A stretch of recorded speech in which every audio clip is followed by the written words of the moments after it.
ओम शांति। 14 जून 2025 की अनमोल महावाक्य। आज बाबा ने कहा, मीठे बच्चे, तुम्हें अब ज्ञान का तीसरा नेत्र मिला है, इसलिए अब तुम्हारी आंख किसी में भी डूबनी नहीं चाहिए। प्रश्न, जिन्हें पुरानी दुनिया से बेहद का वैराग्य होगा, उनकी निशानी क्या होगी? उत्तर, वो अपना सब कुछ बाप को अर्पण कर देंगे। हमारा कुछ भी नहीं।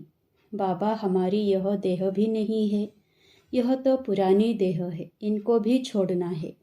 उनका मोह सबसे टूटता जाएगा, नष्ट मोह होंगे। उनकी बुद्धि में रहता कि यहाँ का कुछ भी काम नहीं आना है, क्योंकि यह सब हद का है। ओम शांति। बाप बच्चों को ब्रह्मांड और सृष्टि चक्र के आदि मध्य अंत का ज्ञान सुना रहे हैं, जो और कोई भी सुना नहीं सकते। एक गीता ही है जिसमें राजयोग का वर्णन है। भगवान आकर नर से नारायण बनाते हैं। यह सिवाय गीता के और कोई शास्त्र में नहीं है। यह भी बाप ने बतलाया है। कहते हैं, मैंने तुमको राजयोग सिखाया था, यह समझाया था कि यह ज्ञान कोई परंपरा नहीं चलता है। बाप आकर एक धर्म की स्थापना करते हैं, बाकी और सब धर्म विनाश हो जाते हैं। कोई भी शास्त्र आदि परंपरा नहीं चलते, और जो धर्म स्थापन करने आते हैं उस समय कोई विनाश नहीं होता है। जो सब खलास हो जाएं, भक्ति मार्ग के शास्त्र पढ़ते ही आते हैं।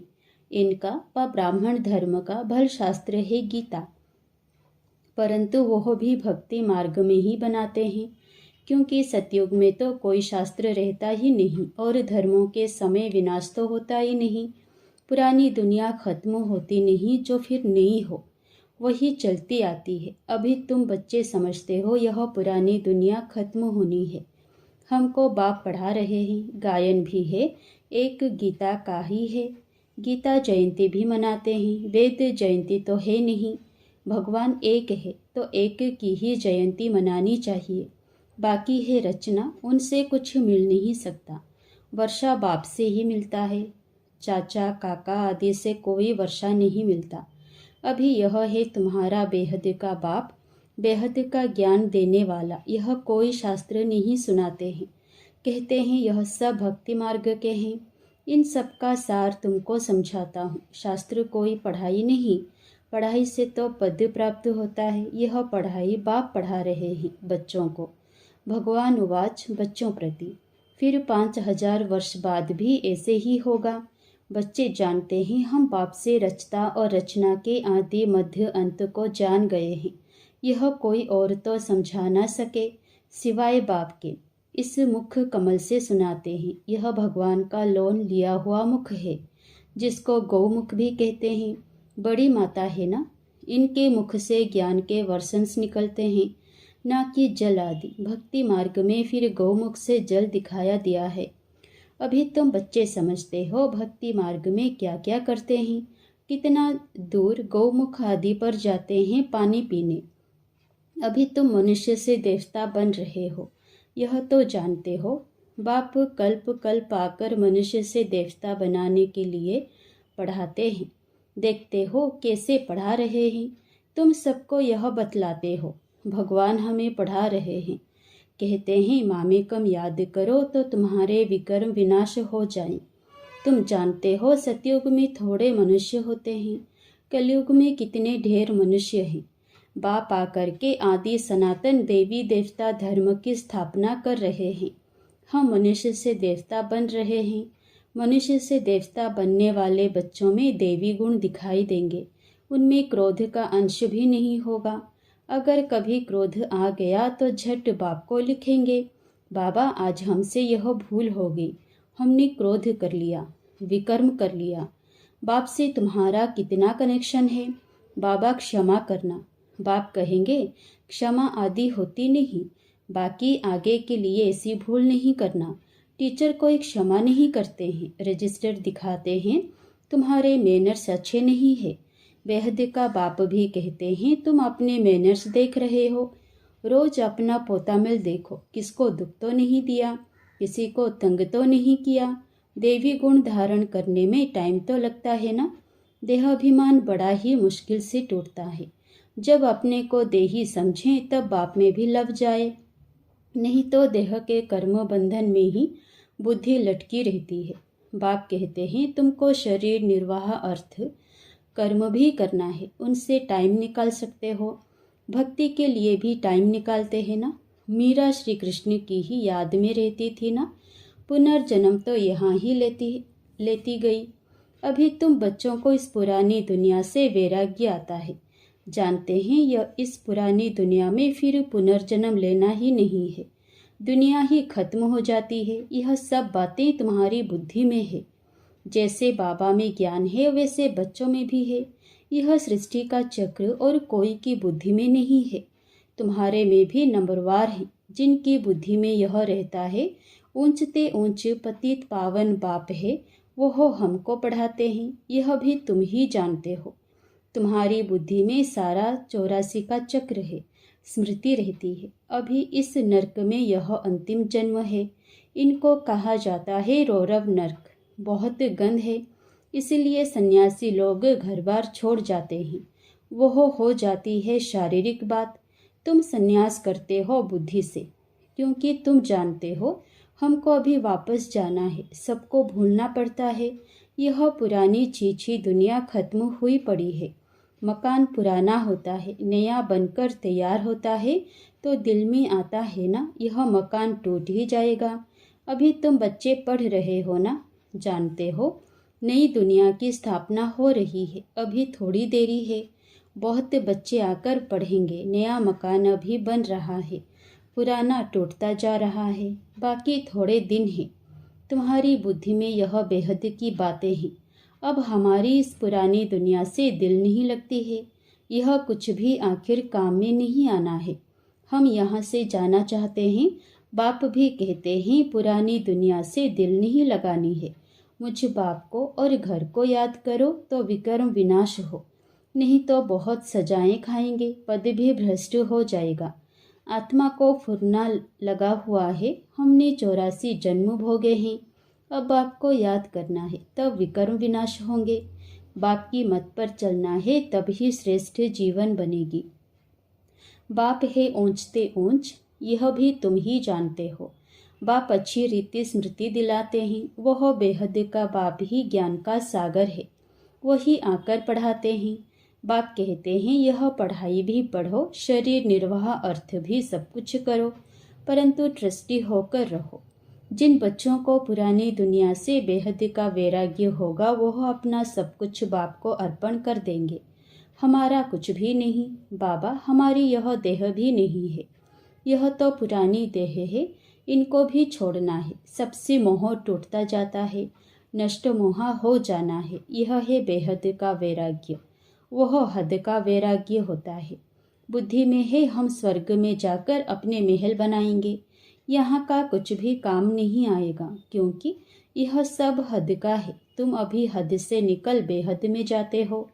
तुम्हारी बुद्धि में यह बेहद का ज्ञान ही रहना चाहिए। अभी और कोई में भी आंख नहीं डूबती है। अब तो अपने घर जाना है। कल्प कल्प बाप आकर हमको पढ़ाए, फिर साथ ले जाते हैं। तुम्हारे लिए यह कोई नई पढ़ाई नहीं है। तुम जानते हो कल्प कल्प हम पढ़ते हैं। तुम्हारे में भी नंबरवार हैं। सारी दुनिया में कितने ढेर मनुष्य हैं, परंतु तुम थोड़े ही जानते हो। आहिस्ते आहिस्ते यह ब्राह्मणों का झाड़ वृद्धि को पाता रहता है। ड्रामा प्लान अनुसार स्थापना होनी ही है। बच्चे जानते हैं हमारी रूहानी गवर्नमेंट है। हम दिव्य दृष्टि से नई दुनिया को देखते हैं। वहाँ ही जाना है। भगवान भी एक है, वही पढ़ाने वाला है। राजयोग बाप ने ही सिखलाया था। उस समय लड़ाई भी बरोबर लगी थी। अनेक धर्मों का विनाश, एक धर्म की स्थापना हुई थी। तुम भी वही हो। कल्प कल्प तुम ही पढ़ते आए हो, वर्षा लेते आए हो। पुरुषार्थ हर एक को अपना करना है। यह है बेहद की पढ़ाई। यह शिक्षा कोई मनुष्य मात्र दे ना सके। बाप ने श्याम और सुंदर का भी राज समझाया है। तुम भी समझते हो अभी हम सुंदर बन रहे हैं। पहले श्याम थे। श्री कृष्ण कोई अकेला थोड़े ही था, सारी राजधानी थी ना। अभी तुम समझते हो हम नरकवासी से स्वर्गवासी बन रहे हैं। अभी तुमको इस नरक से नफरत आती है। तुम अभी पुरुषोत्तम संगम युग पर आ गए हो। इतने ढेर आते हैं, इनसे निकलेंगे फिर भी वही जो कल्प पहले निकले होंगे।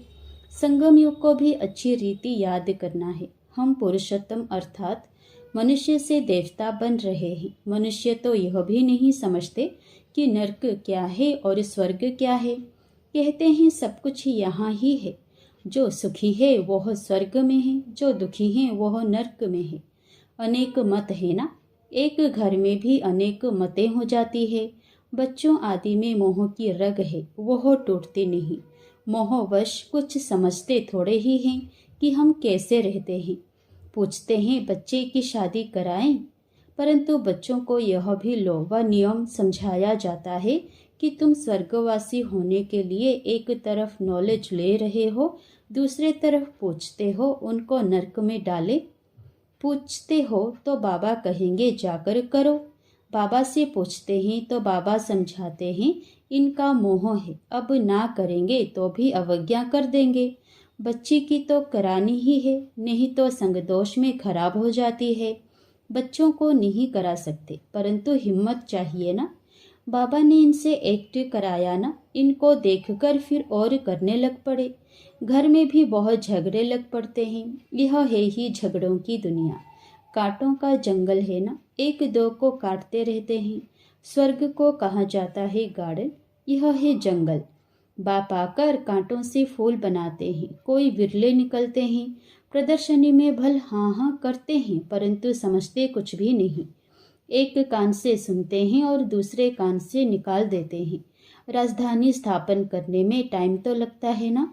मनुष्य अपने को कांटा समझते थोड़े ही हैं।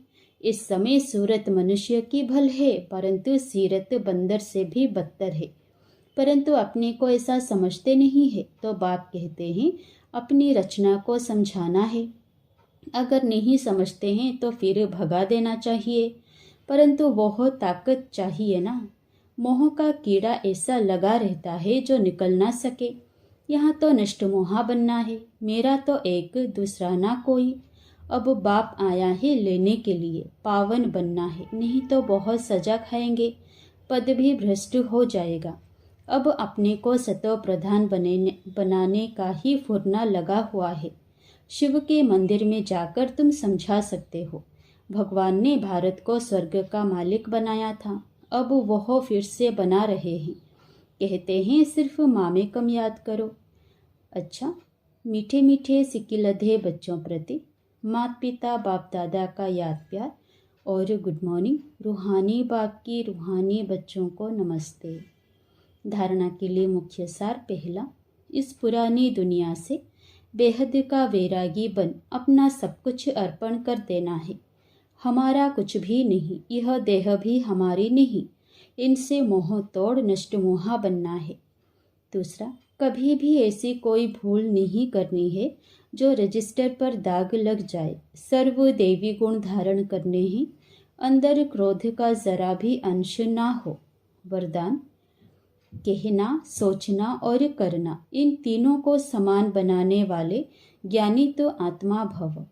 अभी वानप्रस्थ अवस्था में जाने का समय समीप आ रहा है, इसलिए कमजोरियों के मेरेपन को व व्यर्थ के खेल को समाप्त कर कहना, सोचना और करना समान बनाओ, तब कहेंगे ज्ञान स्वरूप। जो ऐसे ज्ञान स्वरूप ज्ञानी तो आत्माएं हैं, उनका हर कर्म, संस्कार, गुण और कर्तव्य समर्थ बाप के समान होगा। वे कभी व्यर्थ के विचित्र खेल नहीं खेल सकते, सदा परमात्मा मिलन के खेल में बिजी रहेंगे। एक बाप से मिलन मनाएंगे और औरों को बाप समान बनाएंगे। स्लोगन, सेवाओं का उमंग छोटी छोटी बीमारियों को मर्ज कर देता है। अव्यक्त इशारे, आत्मिक स्थिति में रहने का अभ्यास करो, अंतर्मुखी बनो। अंतर्मुखी अर्थात मुख और मन का मौन रखने वाले। मुख का मौन तो दुनिया में भी रखते हैं, लेकिन यहाँ व्यर्थ संकल्प से मन का मौन होना चाहिए। जैसे ट्रैफिक कंट्रोल करते हो तो व्यर्थ की ट्रैफिक को कंट्रोल करते हो, वैसे बीच बीच में एक दिन मन के व्यर्थ का ट्रैफिक कंट्रोल करो। ओम शांति।